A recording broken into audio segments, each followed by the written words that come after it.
nationwide post-game on a Monday night here in Indianapolis. The 49ers score 48.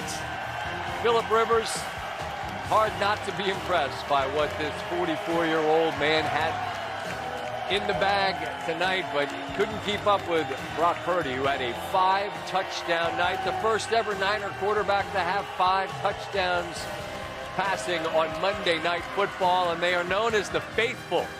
And man, did they show out tonight. A whole lot of Niner fans in the building. Good to have you along with us. How are you? I'm Scott Van Pelt. We'll visit with one of the stars of the game. Going to talk to Joe and Troy here in just a moment. Philip Rivers, one of the giant storylines coming in for the obvious reasons, but it is a San Francisco team with the direct path to the 1 seed that continues to play like it could be just that. 24-17 in the third, and there's Jawan Jennings, and you want the ball? Nope. Oh, that's not in the spirit of the holidays, is it? After it looked like maybe the Niners had a touchdown pass to Tom, just very next play, they don't challenge. We don't need to. That's Purdy to Christian McCaffrey. 6 more after they did get a pick of Purdy. Rivers here trying to get them within a score, and D. Winters, not just the pick, but the pick 6, and that effectively puts this one on ice.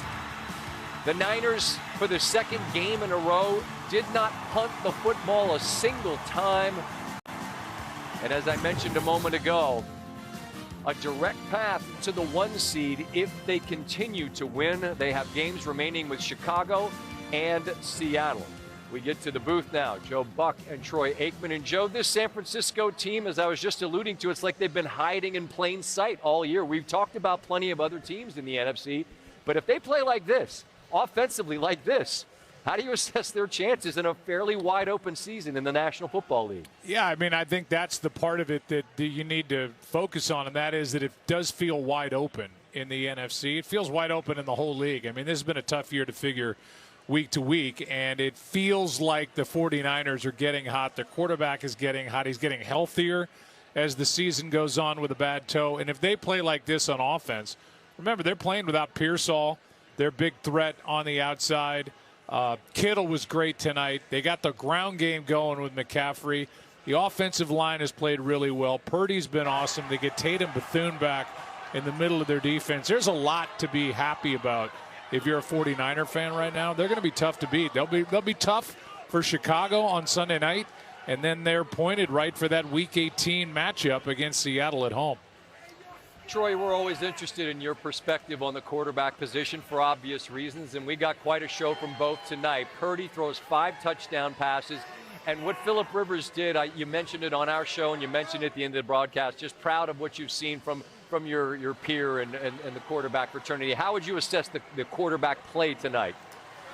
Oh, I thought both quarterbacks played great. I don't know how you could watch this game and conclude anything other than that. And for Philip Rivers, I think if you had told Shane Steichen and this organization that he would go out and do what he did, they would have thought they would have had a real good chance of winning this game. But unfortunately for them offensively, which has kind of been the problem for them after the 10th game of the season, they've been unable to run the football with Jonathan Taylor.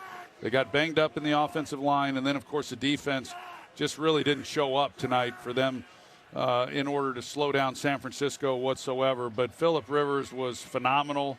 There's not a lot of guys. I mean, there's not a lot of guys who have tried it, one. Right, but right. To be out of the game for 5 years and be at his age and come out and do what he's done. And Joe talked about it early in the ball game. I think the one thing for Philip was that he didn't want to embarrass himself. And he had to get comfortable with that first and foremost. He certainly did not embarrass himself. He inspired a lot of people out there to go follow their dreams and don't be scared. And I thought he played great tonight. Scott, I don't know if you're gonna. I have not bounced this off Troy yet, but I think in kind of a strange way, you know, I know it resets his Hall of Fame voting and the Hall of Fame clock, and it pushes it back 5 more years. He was a semifinalist this year. I think him coming back actually helps him because people have come out of the woodwork talking about how much they respect Philip Rivers throughout this league, and he's had an unbelievable career. He just never won the Super Bowl, and I just think it's been one team, one player, one head coach talking about Philip Rivers, And even though that clock restarts for number 17, I think it may help his Hall of Fame candidacy. Well, there's plenty of quarterbacks in the Hall of Fame that hadn't won Super Bowls, so I think we'll see Philip there in 5 years from now. That's interesting perspective. I agree with both of you. You can distinguish yourself in defeat. He certainly did. Purdy, though, even better tonight. 5 touchdowns. We'll see a guy that's been cooking with gas next week in Atlanta, and Matthew Stafford with the Rams. You guys have a fantastic Christmas with your families in the middle, and look forward to seeing you both in Atlanta, all right? Thank you, Scott. Thanks, Scott.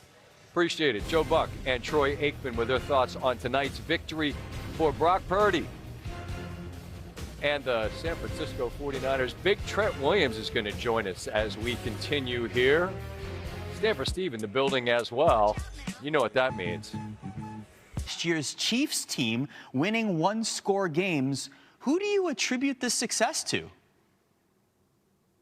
Ben Johnson. Got to be Ben Johnson. He's the new kid on the block. And this one-year culture turnaround has been unbelievable. Let's talk about offensive adjustments, all right? If you separate the offense for the Bears, first half to second half, they have the 5th biggest jump in the league in terms of yards per play, first half to second half, 4th biggest in success rate, 2nd in EPA per play. No team comes out of the halftime locker room better prepared for what opposing offenses are doing to them. And that's why you see a Bears team that right now, in games in which at some point they've had a 20% win probability, they're 6-4. They're winning 60% of the games that they should win 20% of the time. That goes to clutch performances from Caleb Williams, but it also goes to those late in game adjustments from Ben Johnson. To me, he's the clear pick for Coach of the Year. To your point, the Bears are now 7-2 in one-score games this season. Meanwhile, in the AFC West, the Chargers are only a game behind the Broncos for the lead. What has impressed you the most about this team? How well Justin Herbert's playing under pressure. This is ridiculous. All right, he's been hit 193 times this season, 30 more than the next closest quarterback. He's had 6 different guys play left tackle, 4 different guys play right tackle. In the last 4 weeks, just since the bye, he's been pressured on 47% of his dropbacks, yet he is first in the league in yards per pass attempt when pressured.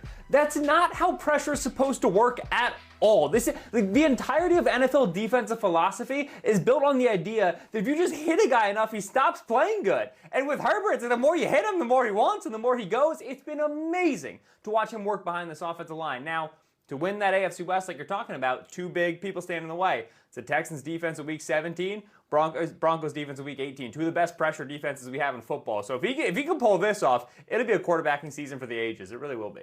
Jay mentioned it earlier. The Chargers will clinch a playoff spot with a Colts loss tonight. More with Ben Solak in a bit.